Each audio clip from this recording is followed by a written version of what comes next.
Projekti Edi Ramës për krijimin e një shteti sovran të urdhrit Bektashi në mes të Tiranës, i shpallur me bujë ndërkombëtare gati 2 vjet më parë, vazhdon të prodhojë tituj në mediat e huaja, ndërsa në Shqipëri ende nuk janë bërë publike hapa konkret juridik për realizimin e tij. Gazeta e njohur holandeze NRC i ka kushtuar një reportazh të gjatë projektit, duke sjellë 2 elementë që hedhin më shumë dritë mbi nismën: mënyrën se si ideja e Ramës shërben për të tërhequr vëmendjen ndërkombëtare dhe njeriu që është angazhuar tashmë për ta kthyer atë nga një deklaratë politike në një projekt shtetformues. Ai është Christopher Highland, një 78 vjeçar nga New Yorku, sipërmarrës në industrinë e tekstileve, investitor në pasuri të paluajtshme dhe ish këshilltar i presidentit amerikan Bill Clinton. Media holandeze e prezanton me një fjali që përmbledh rolin që ai pretendon se ka luajtur ndër vite, një njerëz që gjendet në djepin e shteteve të reja. Highlandi ka treguar gazetës holandeze se ka punuar për 11 vite për pavarësinë e Kosovës, e qenë i përfshirë në bisedimet e paqes për Irlandën e Veriut dhe se gjatë një pushimi në Maltë kishte hartuar edhe një plan për t'i dhënë një formë sovraniteti urdhrit të Maltës. Tani projekti i tij radhës është në Tiranë. Highland është angazhuar si i dërguar special për krijimin e asaj që është prezantuar ndërkombëtarisht si një lloj Vatikani i ri, një shtet sovran për urdhrin Bektashi brenda territorit të kryeqytetit shqiptar. Ideja u bë publike nga Edi Rama në vitin 2024 dhe mori menjëherë vëmendjen e mediave më të mëdha ndërkombëtare.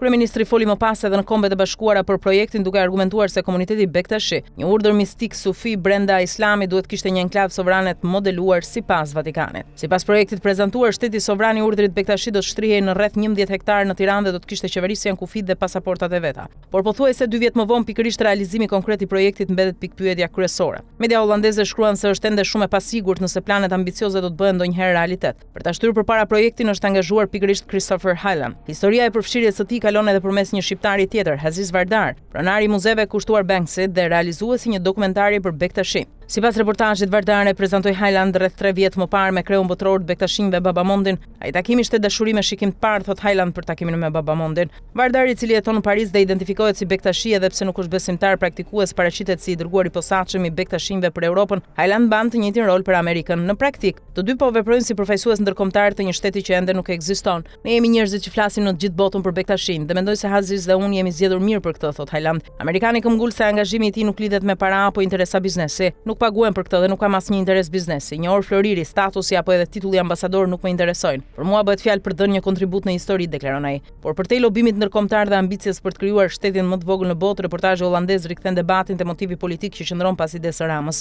Analisti politik Lutfi Dervishi, ish drejtori Transparency International Albania, thot për median holandeze se ideja e një shteti sovran Bektashi nisi si një PR stunt, një lëvizje publicitare për të tërhequr vëmendjen. Sipas tij, nisma kishte si synim të promovonte Shqipërinë si vend të tolerancës fetare, por njëkohësisht prodhoi një efekt të qartë politik për kryeministrin. Me këtë Rama është vendosi fokusin nga problemet e brendshme drejt diçka të madhe dhe simbolike, thot ai. Ky është edhe një nga elementet më të fortë të reportazhit. Projekti i shtetit Bektashi vendoset në një model më të gjerë të komunikimit politik të Ramës, ide, deklarata dhe projekte me aftësi të madhe për të prodhuar vëmendje brenda dhe jashtë Shqipërisë. Media holandeze kujton transformimin në ngjyrat pallateve të Tiranës kur Rama ishte kryebashkiak, angazhimin e arkitektëve të huaj për projektet e kryeqytetit, ministren e krijuar me inteligjencë artificiale, pritjen e afganëve pas rikthimit të talibanëve në pushtet dhe marrëveshjen me Italinë për emigrantët. Në njëjtën listë futet tashmë edhe ideja e krijimit të një shteti të ri brenda Tiranës. Dervishi është edhe më i drejtë për drejt kur bën bilancin e asaj që ka ndodhur që nga shpallja e projektit. Rama është një kërkues i suksesshëm i vëmendjes, por përveç retorikës nuk shohim ende asgjë, thot ai. Problemet praktike janë të mëdha. Për realizimin e projektit duhet zgjidhet fillimisht raporti i tij me kushtetutën shqiptare. Media holandeze shkruan se kushtetuta duhet të ndryshohet, ndërsa një shtet i ri nuk krijohet vetëm me një vendim të Tiranës, ai do të kërkonte njohje nga vende të tjera dhe marrëveshje ndërkombëtare.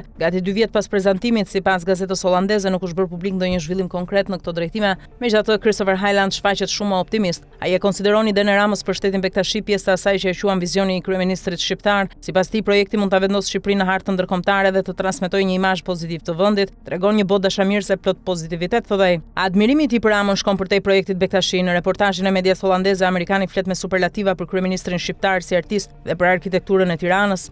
Pikturat e tij janë ndër më madhështoret që kam parë në këtë zhanër. Skulpturat e tij janë të shkëlqyera dhe në Tiranë sheh kryevepër pas kryevepër të arkitekturës së shekullit 21. E gjithë kjo rrezaton prej tij, shprehet Highland. Media holandeze e pyet edhe për anën tjetër të realitetit shqiptar, protestat kundër qeverisë, korrupsionin dhe debatet që kanë shoqëruar projektet e mëdha të zhvillimit. Highland nuk i jep të njëjtën peshë këtyre kritikave, i respektoi protestat dhe vi nga një vend me një traditë të gjatë të mbrojtjes së natyrës, por ky vend ka shumë nevojë për zhvillim ekonomik, përgjigjet ai. Edhe kritikën se projekti i shtetit Bektashi ka mbetur në vend për gati 2 vite amerikani e refuzon. Sa herë kanë parë këta kritik të krijohet një shtet. Asnjëherë nuk kemi qenë kurrë kaq afër dhe nesër do të jemi përsëri një hap më afër, thotë ai. Kështu gati 2 vite pasi Rama e hodhi në skenën ndërkombëtare idenë e një Vatikani Bektashi, projekti vazhdon të jetojë në 2 plane krejt të ndryshme. Në Shqipëri mungojnë ende hapat publik kushtetues dhe ndërkombëtar që do ta shndërronin idenë në shtet. Jashtë vendit ndërkohë një ish-këshilltari Bill Clinton dhe një përfaqësues europian po punojnë për t'i dhënë projektit mbështetje dhe profil ndërkombëtar. Për kritikët, shteti Bektashi mbetet një tjetër ide e madhe simbolike me cilën Rama arrin të zhvendos vëmendjen nga problemet e brendshme dhe ta vendos veten e Shqipërinë në faqet e mediave botërore. Për Christopher Highland, përkundrazi bëhet fjalë për një projekt historik që është më pranë realizimit se kurrë. Mes këtyre 2 leximeve qëndron pyetja që mbetet ende pa përgjigje: kur do të shndërrohet projekti nga retorikë dhe diplomaci informale në një proces konkret juridik për krijimin e një shteti të ri brenda Tiranës?